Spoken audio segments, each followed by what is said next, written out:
de Patria y ¿Qué nos pasa? el trago amargo de perder la Copa América queda el debate del comportamiento de los hinchas en el estadio. Lo que pasó, la policía atendió, como les decía Silvia, más de 3.000 riñas en Bogotá, en Colombia.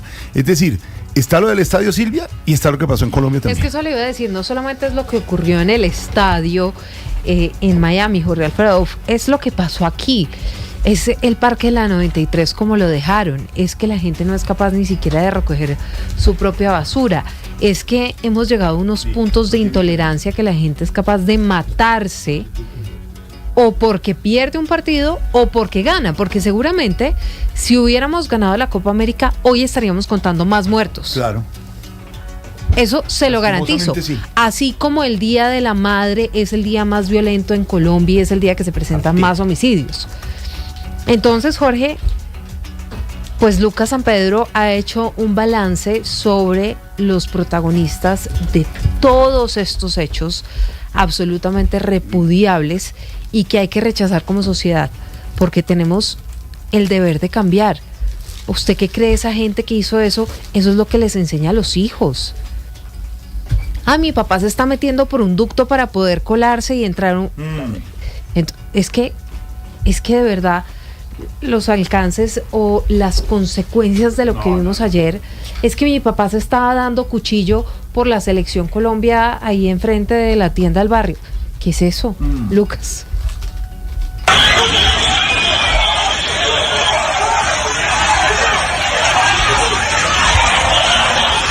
Silvia, Jorge, buenas tardes. Las autoridades del condado de Miami-Dade investigan hoy los fallos que propiciaron el caos, la violencia y la destrucción que se vivieron ayer en el Hard Rock Stadium en la final de la Copa América. Como lo decían ustedes más temprano, hoy las autoridades de la Florida culpan a la Conmebol y a su vez la Conmebol culpa a las autoridades del estadio. Ayer vimos por televisión que miles de hinchas colombianos y argentinos que compraron boletas no pudieron entrar al partido y miles de personas que no tenían entradas rompieron los cercos de seguridad, se treparon por las vallas y saltaron los accesos para poder entrar al estadio. Incluso vimos imágenes que ustedes también comentaban aquí de personas intentando entrar a través de los ductos de ventilación del estadio.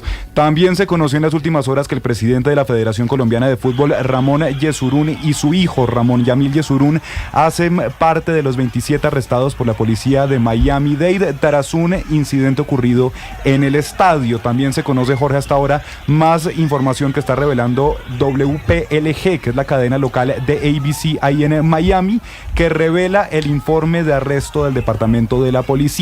Señala que los dos Yesurún están ambos acusados de pelear con varios guardias de seguridad que estaban reteniendo a personas fuera de un túnel donde se estaban reuniendo. Pero porque no los dejaba pasar al presidente de la federación. Exactamente. Al lugar de la premiación, ¿era eso? Se estaban reteniendo porque estaban pasando los medios de comunicación. Ahí empieza la pelea, esto, Jorge, alrededor de las 12:20 hora local, 11:20 de la noche hora colombiana.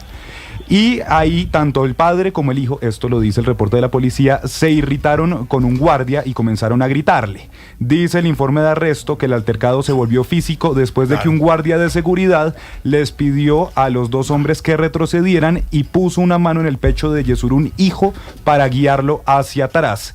Esto llevó al presidente de la federación a avanzar y empujar al guardia, dice la policía, y su hijo luego siguió agarrando al guardia por el cuello y golpeándolo. Pero la versión que tenemos es que el que empezó es el guardia que toma al hijo de Yesurún y lo empuja. Y le dice, espérenme un segundo, estoy Pero aquí no esperando que pasen y lo empuja sí, para detenerlo, sí. Y ahí se va, dice, se vuelve el altercado físico y dice el reporte de la policía que ese guardia posteriormente requirió hospitalización en un hospital de Miami Beach. Es lo que dice el informe hasta ahora. Ambos están ya libres. Ramón Yesurún, quien es también el vicepresidente de la Conmebol, pagó la fianza de $2,000 y su hijo de $4,000. Ambos se presentaron hoy ante una jueza de Florida.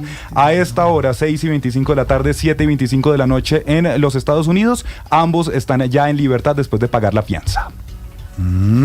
Aurorita. $2,000 y $4,000. Mi María. Sigue el proceso. Eso queda ahí abierto. Quisiera preguntarle al doctor Álvaro Forero si después de ver lo que hicieron algunos hinchas en la final del fútbol allá en Estados Unidos, ¿qué nos pasa como sociedad? Pues, Aurorita, esa es una historia muy larga de siglos ya. Obviamente ese tema de violencia en el fútbol y desorden no es solo de Colombia, pasa en muchas partes. Los hooligans famosos, en Argentina ha habido incidentes de estos, pero pues no podemos negar que Colombia es potencia mundial en violencia, en desorden. Las cifras de Colombia no son comparables con las de otros países, por donde se miren. Y pues la explicación es compleja. Hay algunos historiadores como Malcolm Diss que decía que era absurdo decir que un pueblo es violento, pero pues los hechos lo contradicen. Hay países cercanos que no tienen los niveles de violencia que tenemos nosotros. Este país nació con violencia. Aquí la colonia fue violenta. Quienes venían a colonizar no venían a vivir como en el norte del continente, sino venían a saquear y a quedarse con las mujeres de los aborígenes, y pues todo fue violencia. Luego en el siglo XIX, todos hemos oído en el colegio las muchas guerras civiles permanentes. Luego en el siglo XX también empezó con violencia, y en la mitad del siglo pues se da lo que se llamó la violencia y después la lucha guerrillera. Es un país donde la clase dirigente ha dado muy mal ejemplo. Es que eso es fácil atribuirle todo a la gente normal, pero es que acuérdense, en la época de la violencia los gobiernos conservadores sacaban la policía a asesinar liberales. De ese tamaño fue. Se supone que en la violencia murieron 300.000 colombianos, y luego el tema de la lucha contra la subversión ha sido dramática, y este país pues tiene desorden por todas partes, lo vemos a toda hora, y parte de esa falta de respeto por las instituciones, de tanta gente que vive como sin Dios ni ley, pues también es producto de un país donde se ve que la justicia es para los de Ruana, la corrupción política es gigantesca. Entonces hay muchas circunstancias que no justifican, pues claro que no. Hay millones de colombianos que actúan correctamente, pues claro que sí. Pero que alguna responsabilidad tenemos todos de una cultura política, de una cultura social caótica y violenta, sin duda. Aquí hay sectores políticos cuya bandera llama autoridad, pero esa autoridad se basa en usar la fuerza, en usar la violencia. Se justifican que los otros son peores de violentos, claro. Pero aquí hablar de paz es dificilísimo, todo el mundo se muere la risa. La gente dice que ¿cuál paz? Entonces, pretender que eso no afecte el comportamiento de la gente en el día a día es muy difícil. Ahí está el resultado. Todo el mundo sabe que los colombianos tenemos algo exagerado en eso. Sí. Entre nosotros vivimos negándolo, exculpándolo, pero pues en cada oportunidad ahí está. De idiosincrasia. Si usted mira las cifras de violencia intrafamiliar, de violencia de género, de abuso sexual de niños, pues en todo eso Colombia tiene unas cifras mucho más altas que otros países. Claro. Y ahí está la explicación. Don Álvaro, me están escribiendo unos oyentes que lo siguen por YouTube, que lo quieren ver de frente. Le contamos a los oyentes que está de lado. Y cuando tenemos conexión, sí, ahora sí, exactamente. A mirar al frente. La portada de disco. A los oyentes que no están en YouTube, pues obviamente don Álvaro está en remoto en este momento, en una conexión remota, y está de lado. Pues hemos tenido que aprender también a ser camarógrafos, a hacer videógrafos. Pero no es la cámara, es que algo está fallando. Bueno, ya se lo ubicamos. Pero ya me están diciendo las oyentes que se ve mucho mejor de frente, que le echan muchas flores. ¿Yo? Tiene que girar su cuerpo 45 grados hacia su derecha. Dirán que, imagínese. Eso. Muy bien, don Álvaro. Gracias, don Álvaro. Lo que llaman el club de fans de don Álvaro, que lo quieren ver de frente en YouTube, porque lo que dice Álvaro es cierto. Esto no es de ahora, y esto tiene un sentido, y esto tiene una profundidad. Y esto va a terminar siendo que una anécdota que pasó en Miami. No es así de simple. Es que tienen la camiseta de Colombia. Los videos que se siguen conociendo son terribles, y eso nos da un título de vergüenza nacional, que es lo que está pasando. Y ahora lo tomamos irónicamente, el humor nos sirve como ironía y como crítica, pero cuando decimos el remate es después de todo lo que pasó, que estemos en día cívico cuando perdimos. Digamos, esas cosas pasan en Colombia, pasan en el mundo, nos acaba de decir Luis Carlos Rueda lo que pasó en Inglaterra, sí, pero no puede seguir pasando y no podemos permitir que pase, y como dice Álvaro, no podemos seguir permitiendo eso es que somos así, no podemos ser así. No podemos, que somos más vivos. Es que así soy. Santi, es que somos más vivos. No se nos ocurrió meternos ahí a ver. No, eso no es ser vivo. Eso es ser tramposo. Claro, eso es ser tramposo. Lo que hicieron unos señores que pues dicen ser colombianos, que tienen la camiseta de Colombia. Puede que haya de otros países ahí. De verdad. Pero esos señores con camiseta de la Selección Colombia estaban tramposos metiéndose ahí en el estadio Aurorita. Ave María. ¿Y el doctor Pedro Viveros qué opina que nos está pasando como sociedad? Pues Aurorita, mire, yo voy a remitirme a una fecha que para mí fue muy interesante leerle en un libro sobre la República Liberal. En 1931 en Colombia el gran debate, Aurorita, era si se le permitía entrar a cualquier nivel educativo a los hijos que habían sido procreados por fuera del matrimonio. Lo que llamaban los bastardos. Lo que se llaman los hijos naturales. Sí, hijos naturales. Ese era el gran debate en Colombia. No se ha cumplido 100 años, ¿no?, de ese debate, en 1931. Y era entre Laureano Gómez, que profesaba la religión católica y sostenía que solamente podían entrar a educarse las personas que tenían pues el vínculo católico y habían sido concebidos en un matrimonio como tal. Y del otro lado estaba Jorge Eliezer Gaitán, quien decía que la educación no podía tener esa serie de barreras y que cualquier colombiano podía ingresar a ella. Eso se demoró mucho tiempo para que pudieran ingresar los hijos naturales a la educación. Yo pongo este ejemplo porque si no hemos cumplido 100 años... Muy buen ejemplo, sí, histórico, muy buen ejemplo. Sí. ¿Y sabe, Jorge, cuántas personas en aquella época eran hijos naturales? Un porcentaje muy importante de la población colombiana. Era cerca del 40%, porque que eran hijos por fuera del matrimonio, a quienes los excluimos de la educación primaria, el bachillerato y la universidad. Entonces, cuando uno ve esto, yo repito que me llamó la atención leyendo ese libro, que es un libro del profesor Sanino, un profesor muy importante que tiene Colombia y que hace unas investigaciones sobre eras políticas bien interesantes. Ese libro se llama La Revolución de la República Liberal. Uh-huh. Y cuenta esta historia. Yo me permito simplemente recurrir a que el mayor avance como civilización es la educación, pero si nosotros hemos puesto barreras para esa educación, pues es muy difícil que uno no vea lo que está viendo. Yo me remito a eso porque, por ejemplo, ¿cómo es posible que haya gente todavía que sostenga públicamente que pegarle a un policía en Colombia pues no tiene ningún problema y que pues puede hacerlo? Toque usted un policía ya y verá lo que le pasó. Y ahí pasó. Ahí estamos viendo. Tocaron a una autoridad y estamos en un problema. Enredados. Entonces, yo no quiero poner más ejemplos porque ya durante el programa los hemos hecho y en todos los días y los diferentes medios los registramos. Pero Jorge, yo sí creo que es un problema, digamos, consuetudinario en materia de educación en nuestro país. Nosotros si seguimos negando esa posibilidad para que los colombianos en su dimensión puedan tener acceso a eso, a volverse personas o a volvernos personas más civilizadas por medio de tener una educación mucho más completa, mucho más de calidad para todos, no solamente para los que tienen la posibilidad de pagar la universidad privada, que es donde se sostiene que existe el mejor nivel educativo en el país. Tiene que haber una educación de calidad en todos los niveles. ¿Para qué? Pues para que quienes salgan, quienes vayan, quienes porten estas camisetas en unos eventos tan importantes, no tengan que recurrir a eso. Porque simplemente a un policía no se le toca, las puertas de Transmilenio no se rompen, porque aquí rompen eso a todo tiro.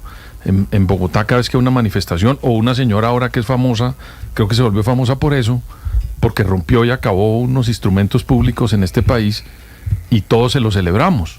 Yo creo que ahí hay un reto muy grande. Como a los hijos, don Pedro, como a los hijos. Sí. Y lo que estamos haciendo es eso, educando. Y lo que dice Álvaro también, nos tenemos que educar, y nos tenemos que educar más. Había colombianos ahí, Diego también tiene un amigo colombiano que me mandó imágenes, sí, los que hemos tenido, mi amigo Camilo Cano, mi primo David Pinea, que son, les tenemos que decir, colombianos de bien, que trabajan allá, que compraron su boleta, que le dieron un tiquete para entrar a un parqueadero, que hicieron la fila. ¿Por qué hicieron esto? ¿Por qué tenemos esa mentalidad, como decía ahora Pedro, de que es que como somos tan vivos y me metí y no pagué? ¿Por qué? Porque no se organizaron y miraron si una fundación, si no tenían el dinero. No. Es claro que nunca había pasado, nunca en Miami estaba en la selección colombiana en la final de Copa América. Claro, claro que todos querían estar, pero hubo gente que sí hizo un esfuerzo, que trabaja, hizo un esfuerzo para comprar una boleta que vale plata. Bastante, además. ¿No? Sí. Y que hubo controles. ¿Dónde están los organizadores? Como dice y nos leyó Silvia, la Conmebol le dice a los organizadores, oigan, nosotros les dijimos que era esto. ¿Dónde está toda la restricción, todos los anillos de seguridad que hay que tener? Les acaba de pasar lo del candidato expresidente Trump. El día anterior. Ojo con el tema. Digamos, son muchas cosas, pero ahí hay unos señores, unos bárbaros con unas camisetas de la selección Colombia, de nuestra selección, que tienen el escudo y que son una vergüenza para nosotros. Esa gente Porque que se está encaramando. Y vuelvo y les digo, como al comienzo dije, deme un segundo, Pedro, Sí. que rompieron escaleras eléctricas. Yo quiero saber, de verdad, yo lo dije al comienzo como en broma, como unos MacGyver, pero es que MacGyver tenía instrumentos. Sí, tenían herramientas, algo. Estos tipos volvieron naco todos, se sentaron en las escalerillas, me contaban, donde usted no se puede sentar, ya ni siquiera en el campín lo dejan. Uno antes se sentaba, ni lo dejan porque son pasos obligados si hay una emergencia. No es porque no, es que si hay una emergencia usted tiene que evacuar. Pues no los paraba nadie de ahí. ¿De verdad, en serio, somos eso? Y es la imagen que queremos dar, porque son unos pocos frente a unos muchos que no nos gusta. Pero sí estaba el que hace la segunda fila en la del semáforo, uno haciendo fila del segundo porque es vivo meterse, y se sí. pasó para meterse. Sí. Y está el vivo que está haciendo fila en el supermercado y se le cruza al otro con el carrito. Esas cosas como que están ahí adentro, como decía Álvaro, y no podemos permitir que pase. De verdad, en Porque, mire, serio. la semana pasada, un nuevo ministro de Estado escribía unos twitters, Jorge Alfredo. Terrible. Yo, ¿Y es el de educación? a ver, No. y es el ministro de Educación, y a mí me da mucha pena. Pueden decir No. que este comentario es antipetrista No. o lo que sea. Uno cuando asume un cargo de responsabilidad público, No. pues si lo tiene que hacer cuando es privado, imagínese cuando es público, tiene que tener un cuidado con lo que dice. Señor ministro de Educación, Silvia, nos trató de HP. Pero a los claro, periodistas de Blue Jorge, Radio. entonces Está clarísimo si un líder ese coso. de la catadura de ese señor Daniel Rojas, que hoy es ministro de Educación, escribe eso en un Twitter, imagínese un muchacho que ve eso y dice, pues yo puedo hacer lo que quiera, y no le dicen que hay sitios donde Sí, de verdad sí. eso no funciona. Y aquí Entonces, que No no, le que- dicen que hay una máxima que se trata de respetar al otro. Respetar punto final. al otro, punto. Es que yo no sé, pero a mí en mi Punto. casa me enseñaron a no, que y el en otro se colegio, respeta. es que Punto. el tema de la educación, Silvia, es muy grave, porque voy a decir algo que va a sonar muy duro, pero hay personas que, supongo yo, por lo que yo vi y el tono de la conversación de las personas que capturaron allá, pues que no hablan inglés, Jorge Alfredo. No habla inglés. Así de simple. Y cuando una persona no tiene acceso a otro idioma, pues es muy difícil Ya no aguanta. entender los nombres de lo que dicen o lo que Ay, pasa Dios en un mío. escenario público para ver si se otro país, respeta o claro, no en claro, otro claro, país. claro. O sea, cosas como esa. Nosotros no tenemos una educación bilingüe en este país con acceso de calidad. Correcto. Ojo con eso. Muchachos, solamente una cosa final de este análisis y me meto en esto que siempre es de los panelistas, de Álvaro, de Felipe, de Pedro, y es, uno lleva siempre el apellido.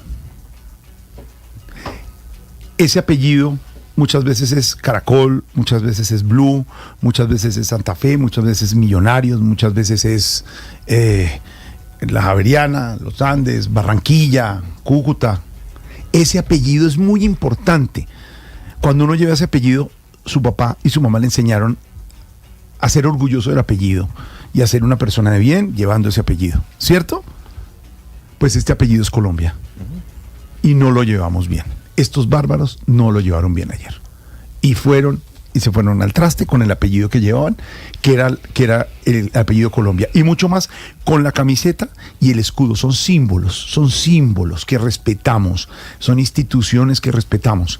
Mientras unos señores como James y sus muchachos, cuando digo James y sus muchachos es que James es el capitán, yo le puse el capi y el capo cuando ponía las historias. Señor que hace lo que hace, sacrificó lo que sacrificó para tener la segunda oportunidad. Unos señores, lo que hicieron en la Copa América, lo que sudaron la camiseta, usted veía esa camiseta ayer era lavada, la sudaron por el país, querían entregarle eso, y estos bárbaros haciendo eso, no vale la pena. Eso no es